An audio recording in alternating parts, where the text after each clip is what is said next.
हमारी संस्कृति, हमारे संस्कार सदा रहें हमारे साथ। सब्सक्राइब करें तिलक।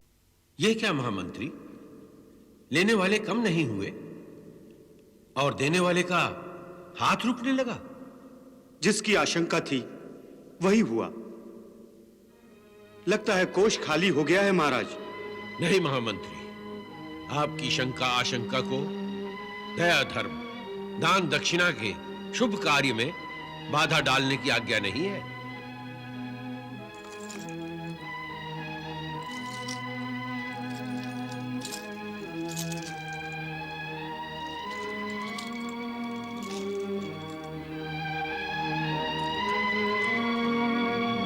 महाराज, ये आप क्या अनर्थ कर रहे हैं? यदि राजा और रानी को प्रजा आभूषणों से भी रिक्त देखेगी तो समझ जाएगी कि राजा निर्धन हो गए हैं। नहीं महामंत्री, नहीं।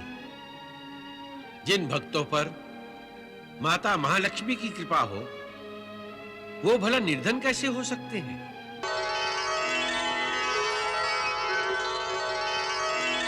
नारायण नारायण। प्रणाम मातेश्वरी। राजा रत्नाकर ने अत्यंत अनुपम कार्य किया है। अपने राजकोष के द्वार प्रजा के लिए खोल दिए हैं। हाँ देवर्षि, राजा रत्नाकर जानते हैं कि इस संसार में उनका अपना कुछ नहीं है। जो कुछ भी है प्रभु का है। राजा तो इस धन का न्यासी है, स्वामी नहीं। मैया, कभी-कभी लोग यश प्राप्ति के लिए ही दान करते हैं, जो मात्र आडंबर होता है, केवल दिखावा होता है। परंतु राजा रत्नाकर अपने हृदय की विशालता का प्रदर्शन करते हुए अपना धन लुटा रहे हैं। वाह, दाता हो तो राजा रत्नाकर के जैसा हो। देवर्षि, रत्नाकर अपने पिछले जन्म में भी ऐसे ही उदार दानवीर थे। हाँ मैया, समुद्र मंथन के समय समुद्र राज के रूप में उन्होंने अपना सब धन, सब रत्न सुरों असुरों में उलट दिए थे। और फिर भी वो निर्धन नहीं हुए थे, रत्नाकर ही रहे। ये सब आपकी कृपा थी मातेश्वरी। देवर्षि, ये सब परमात्मा पर आस्था और श्रद्धा का चमत्कार है। रत्नाकर जैसे ज्ञानी तपस्वी जानते हैं कि संपूर्ण संपदा का स्वामी सृष्टि करता है, और ये संपदा सृष्टिकर्ता ने सृष्टि के सारे प्राणियों के लिए निर्मित की है। इस संपदा पर सबका अधिकार है। ये जानते हुए भी राजा रत्नाकर जैसे ज्ञानी इस संपदा पर केवल अपना अधिकार कैसे जमा सकते हैं? मातेश्वरी, आप और आपका ये परम भक्त रत्नाकर दोनों ही धन्य हैं। नारायण नारायण।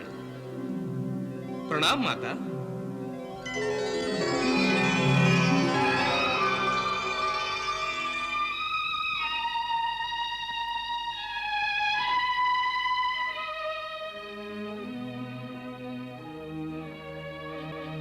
अरे इतना थोड़ा सा धन, सारा कोष समाप्त हो गया है।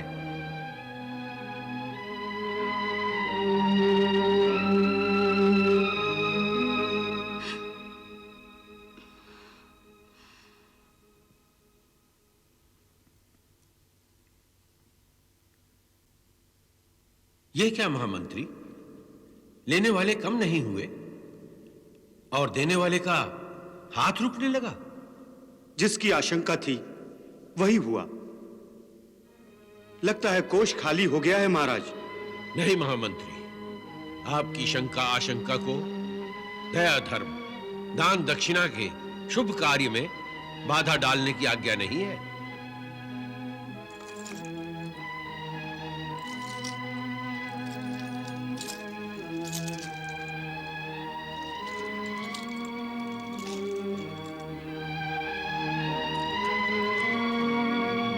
महाराज, ये आप क्या अनर्थ कर रहे हैं? यदि राजा और रानी को प्रजा आभूषणों से भी रिक्त देखेगी तो समझ जाएगी कि राजा निर्धन हो गए हैं। नहीं महामंत्री, नहीं। जिन भक्तों पर माता महालक्ष्मी की कृपा हो, वो भला निर्धन कैसे हो सकते हैं?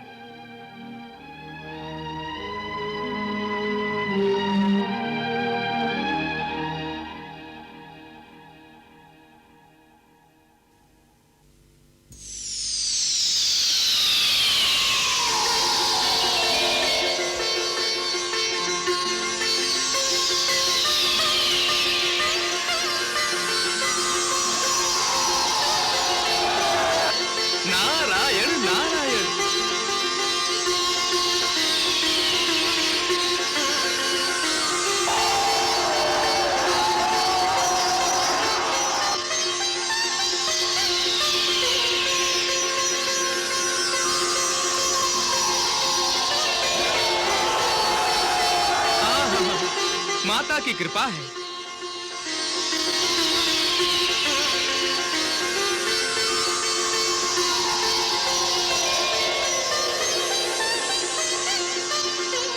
नारायण नारायण। आहा, धरती पर वैष्णो देवी के अवतार में माता महालक्ष्मी के आगमन से पहले ही इस नगरी की दरिद्रता दूर हो गई है। आहा, माता आपकी कृपा अनंत है। प्रणाम माता।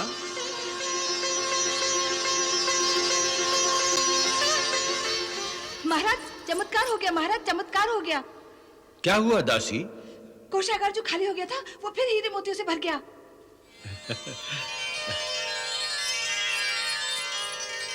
देखा महामंत्री, ये संपदा, ये धन संपत्ति माता महालक्ष्मी का आशीर्वाद है, उनकी कृपा है। दान दक्षिणा के रूप में जितना भी बांटोगे उतनी ही ये बढ़ेगी।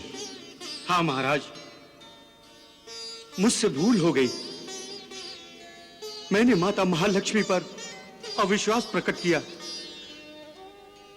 माता महालक्ष्मी मुझे क्षमा कर दीजिए।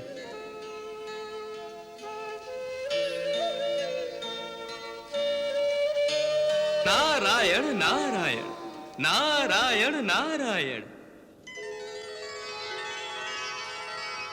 प्रणाम मातेश्वरी।